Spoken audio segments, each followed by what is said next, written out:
E aí, pessoal, o assunto Ferreira parece dominar os bastidores do Grêmio, mas não é bem assim, porque o Grêmio já pensa em renovações, já trata delas e tem um primeiro contrato que está no radar do Grêmio e todos veem a hora de chegar o quanto antes. Nós vamos falar sobre essas duas situações. César, Cidade Dias falando de Grêmio aqui no YouTube, papo de gremista para gremista. Mas agora o assunto é mais ágil. Para você que está precisando de uma grana extra, está precisando viajar e tem o FGTS parado, você tem na Mais Ágil uma solução. Você vai falar com eles através do WhatsApp que está na descrição do vídeo. E sem burocracia, você vai ter esse dinheiro na sua conta em menos de 24 horas. Mais Ágil. Converse com eles. Fale com eles e você vai entender. Eles são craques no assunto. Mais Ágil é a solução. Gente, o assunto Ferreira parece dominar. Eu estava lendo, por exemplo, o GZH. O assunto Ferreira domina o âmbito do Grêmio. Aí fui para o Globo.com, da mesma maneira. Domina.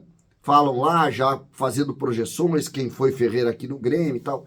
Eu já falei sobre isso lá na sexta, no sábado, e obviamente a gente ainda vai conversar sobre isso, sobre a relação com o São Paulo. Acho que existe uma tendência importante de ida dele. Mas é preciso falar também do ano que vem. E aí eu separei dois assuntos aqui para a gente discutir. O primeiro, o contrato de um jogador e também as renovações. Uma das renovações parece estar bem encaminhada. É a renovação do lateral direito João Pedro. O Grêmio, o João Pedro vinha de muitas dificuldades. O Grêmio tem um contrato com ele até o final do ano. Nós fizemos aí o vídeo com as nove renovações, né?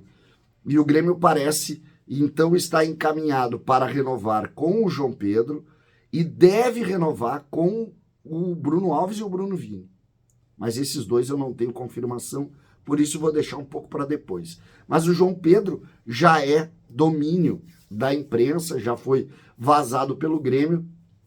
A renovação de contrato, o Grêmio ampliaria até 2025, ou seja, mais 2 anos de contrato, valorizando o jogador do ponto de vista salarial. E o ponto principal é porque o entendimento é de que ele foi muito bem aqui,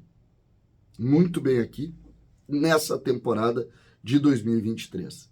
Um jogador que sofreu com lesões, eu preciso dizer agora, por exemplo, ele está lesionado, não vai jogar até o final do ano, né? Até os outros 4 jogos, dificilmente, ele teve uma lesão grau 2, então dificilmente ele vai conseguir jogar, mas isso não impede que a gente tenha uma avaliação positiva desse jogador. E eu concordo com a avaliação que estão tendo, porque eu também acho que ele foi muito bem. E acho que o Grêmio, o torcedor do Grêmio, de um modo geral, tem o mesmo sentimento que o meu. Porque um jogador que era para ser reserva do Fábio, um jogador forte, vigoroso do meio para frente, alguma dificuldade defensiva. O Renato prefere o Fábio, mas eu acho que o João Pedro entregou mais do que o Fábio nessa temporada.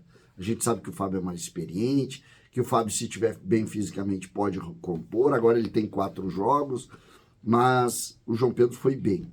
E acho que o Grêmio faz muito bem em tentar renovar. Na verdade, vai conseguir renovar com ele até 2025, pelo menos essa é a informação que rola. Com relação aos zagueiros, acho que precisa mais, uma avaliação mais criteriosa, sobretudo se dá para contratar alguém que dê mais resultado. Ontem a gente falava muito sobre isso, o Grêmio vai apostar mais no Gustavo Martins, no próprio Natan. Então, para mim ainda existe a dúvida, mesmo que eu tenha escutado que essa é a tendência, para mim existe a dúvida e a gente vai falar sobre isso, porque quando a gente dá informação aqui, não dá para entrar muito no acho, para não ficar um pouco chato. Então, informações são diferentes. Essa do João Pedro, e claro, com a nossa opinião também, mas a do João Pedro caminha. Com relação aos zagueiros, eu não tenho a informação ainda. Então, vamos deixar para falar num segundo momento, já que a gente está discutindo aqui informação. Um ponto também, e esse mais preocupante, é o primeiro contrato do Gabriel Meck.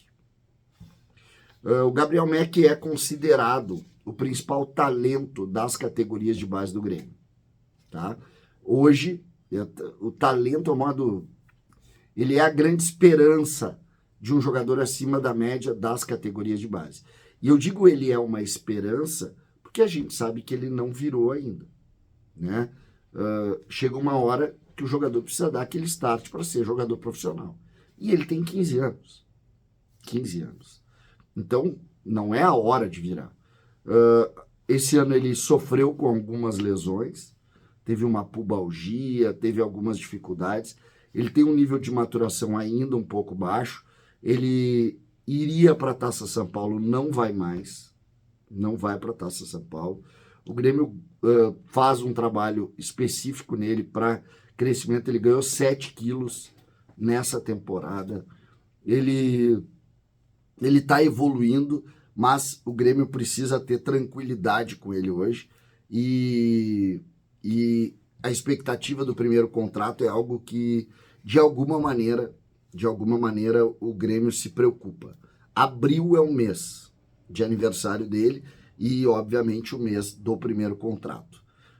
Não tem discussão sobre o primeiro contrato, o Grêmio já tem um salário de imagem com ele, o Grêmio se resguardou de todos os processos para a renovação. Não é interesse, pelo que a gente escuta, de algum tipo de problema no primeiro contrato do jogador, mas existe isso. Tendência é que o ano dele seja o ano que vem. O ano dele. Com participação nos campeonatos sub-17, ele que vai fazer 16, então é o primeiro ano dessa categoria, campeonato sub-17, ele está jogando agora, está jogando aí o campeonato sub-15, está obviamente brilhando, ele é muito bom, para quem não viu ainda, ele é um fora de série, só que obviamente precisa virar, então ele é um fora de série, ele é totalmente fora da média, assim, eles usam muita expressão, esse é diferente, não é nem diferente, totalmente fora da média, totalmente, jogador de primeiríssima ordem, e vai dar muita alegria para o Grêmio, só que precisa ter paciência, hora de paciência, hora de tranquilidade, e o que a gente está ouvindo então é isso, esse é o ano dele, no caso o ano de 2024, o ano que ele vai fazer o campeonato sub-17, que ele deve terminar esse nível de maturação, ele deve evoluir, vem o primeiro contrato em abril, e aí, se ele tiver esse grau de evolução, ele joga a Taça São Paulo, ainda como sub-17, e no outro ano, 2025, ele está no profissional. Esse é o caminho natural para pérolas como o Gabriel Meck. Mas, algumas coisas ainda, ele precisa se fortalecer fisicamente para não sofrer tanto com lesão. É preciso ter muito cuidado com isso, não passar do ponto, não tentar acelerar esse processo. Agora é a hora de ter muito cuidado. Ele é diferenciado, jogador craque de bola, mas se não for cuidado, não vira. Eu já vi muitos que não viraram. Até confesso que com o talento dele eu não vi muitos não virarem. Mas sempre é importante ter cuidado e o Grêmio está sendo muito cuidadoso com esse jogador. Mas muito cuidadoso mesmo. Tomara que dê certo. César, Cidade Dias falando de Grêmio aqui no YouTube.